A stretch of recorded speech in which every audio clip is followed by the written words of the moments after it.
လူတိုင်းဟာကျန်းမာလာပါတဲ့ခန္ဓာကိုယ်အချိုးအစားကိုပိုင်ဆိုင်ခြင်းကြတာတဘာဝပါပဲဒါပေမဲ့ကျွန်တော်တို့ရဲ့နေ့စဉ်စားတော့မှုပုံစံနဲ့နေထိုင်မှုအလေးအထားတွေကြောင့်လူအတော်များများဟာဘိုက်ခောက်အစီထွက်လာတဲ့ပြဿနာနဲ့ရင်ဆိုင်နေကြရပါတယ်ဘိုက်အစီဟာကြည်ရဆိုးယုံတယ်မကပဲအတွင်းကလေးစားတွေမှာအစီဖုံးတာစီးချိုနဲ့နှလုံးရောဂါဖြစ်နေခြင်းကိုပါမြင့်တက်စေနိုင်ပါတယ်အခုပြောပြပေးမယ့်တဘာဝဖြိုရည်ဟာခန္ဓာကိုယ်ထဲကအစိတ်အတောက်တွေကိုဖယ်ရှားပြီးအစာကျေစနစ်ကိုအထူးကောင်းမွန်စေမှာဖြစ်ပါတယ်အထူးသဖြင့်ညအိခါနီတောက်သုံးပေးခြင်းဖြင့်အိပ်ပျော်နေစဉ်အတွင်းမှာပဲတင့်ရဲ့ဇီဝကမ္မထင်းစင်ကိုမြင့်တင်ပေးပြီးအစီတွေကိုလောင်ကျွမ်းစေမှာပါဒီဖြော်ရည်ကိုပြုလုပ်ဖို့အတွက်အိမ်တိုင်းရံမိဖို့ချောင်းမှာအလွယ်တကူရှိနေတဲ့ပစ္စည်းလေးတွေကိုပဲအသုံးပြုသွားမှာဖြစ်လို့ငွေကုန်ကြေးကြလည်းတက်တာစေပါတယ်စနစ်တကျပြုလုပ်တော့သုံးမယ်ဆိုရင်တိတက်တဲ့ရလဒ်ကိုအချိန်တိုအတွင်းမှာမြင်တွေ့ရမှာဖြစ်ပါတယ်ဒီတဘာဝဖြော်ရည်မှာအဓိကပါဝင်တဲ့ပစ္စည်းတွေကတော့တခွာတီးနန်းနန်းပင်တမ်ပရာတီးနဲ့ချင်းတိုပဲဖြစ်ပါတယ်တခွာတီးဟာရေထဲကျွဲမပြီးကယ်လိုရီအလိုနည်းတဲ့အတွက်အစီကျဖို့အတွက်အကောင်းဆုံးအထောက်အကူပြုပါတယ်နန်းနန်းပင်မှာတော့ခန္ဓာကိုယ်ထဲကပိုလာနေတဲ့ရေဓာတ်တွေကိုဖယ်ရှားပေးနိုင်တဲ့အာနိသင်ရှိပြီး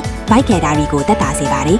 တမ်ပရာတီးမှာပါဝင်တဲ့ citric acid ဟာအသည်းကိုတန့်စင်ပြီးအစီလောင်ကျွမ်းမှုကိုအားပေးပါတယ်ချင်းကတော့ခန္ဓာကိုယ်ရဲ့အပူချိန်ကိုအနှဲငယ်မြင့်တက်စေပြီးအစာချေစနစ်ကိုတက်ကြွစေတဲ့အပြင်အစာစားခြင်းစိတ်ကိုလည်းထိန်းညှိပေးပါတယ်ဒီပစ္စည်းတွေအားလုံးကိုပေါင်းစပ်လိုက်တဲ့အခါမှာတော့တင်းရဲ့ဘိုက်ခေါက်အစီတွေကိုတိုက်ထုတ်ပေးမယ်အစွမ်းထက်ဖြော်ရည်တစ်ခွက်ဖြစ်လာပါတယ်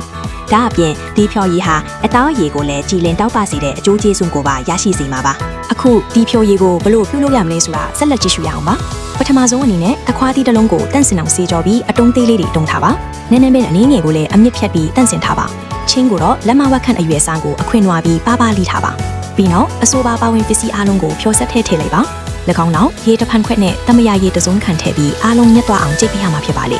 အကယ်၍တင်ကအရသာကိုပိုပြီးကောင်းမွန်စေချင်တယ်ဆိုရင်ကြားရည်စစ်စစ်တစ်စုံခန့်ထည့်သွင်းနိုင်ပါတယ်ဒါပေမဲ့တခြားထည့်တာမျိုးကိုတော့အထူးရှောင်ကျဉ်ရပါမယ်ဖြော်ရည်ကိုကြည့်ပြီးတာနဲ့ချက်ချင်းတောက်တုံတာကအာဟာရဓာတ်တွေကိုအပြည့်အဝရရှိစေဖို့အတွက်အကောင်းဆုံးဖြစ်ပါတယ်ဒီဖြော်ရည်ကိုဘယ်အချိန်မှတောက်တုံရည်အထီရောက်ဆုံးထွက်မလဲဆိုတာကလည်းအရေးကြီးပါတယ်အကောင်းဆုံးအချိန်ကတော့ညအိပ်ခါနီအချိန်ပဲထွက်ပါတယ်ညဘက်မှာကျွန်တော်တို့ရဲ့ခန္ဓာကိုယ်ကအနားယူနေပြီးမြစ်ဇီဝကမ္မထိစင်တွေကတော့ဆက်လက်လုပ်နေပါတယ်ဒီဖြော်ရည်ကိုတောက်တုံပြီးအိပ်ဆက်တဲ့အခါမှာအစာချေစနစ်ကပုံမကောင်းမွန်လာပြီးအစီလောင်ကျွမ်းမှုနှုန်းဟာပုံမှန်ထက်ပုံမမြန်ဆန်လာမှာပါတပတ်လောက်စက်တိုက်တောက်တုံကြည့်ုံနဲ့တင်းရဲ့ဝမ်းပိုက်ဟာပေါ်ပါသွားလာကိုခံစားရပါလိမ့်မယ်အစာချေစနစ်ကောင်းမွန်လာတဲ့အကဲမနေ့ကင်းအရာနိုးတဲ့အခါမှာလည်းလန်းဆန်းတက်ကြွမှုကိုရရှိစေမှာပါ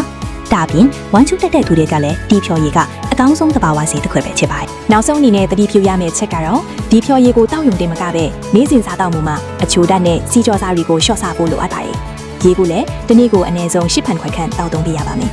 တဘာဝနီလန်းဖြစ်တာကြောင့်တရက်နှစ်ရက်အတွင်းမှာထူးခြားမှုကိုမမြင်ရနိုင်ပေနဲ့ပုံမှန်ဇွဲရှိရှိတောက်သုံးသွားမယ်ဆိုရင်တော့ဘေးထက်ဆိုးကျိုးမရှိပဲကျန်းမာလာပါတဲ့ခန္ဓာကိုယ်ကိုပိုင်ဆိုင်နိုင်မှာသိချပါတယ်မိမိရဲ့ကျန်းမာရေးအတွက်အချင်းအနှဲငယ်ပေးပြီးဒီဖြော်ရည်တွေကိုဖြောက်တောက်ကြည့်ဖို့တိုက်တွန်းချင်ပါတယ်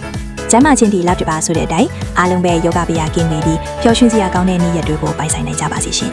အခုလိုစိတ်ဝင်စားစရာကောင်းတဲ့ကျမ်းမာရေးဗဟုသုတတွေကိုအမြင်လေ့လာနိုင်ဖို့ကျမတို့ရဲ့ channel ကိုလည်း subscribe လုပ်ထားဖို့မမေ့ပါနဲ့ဦးရှင်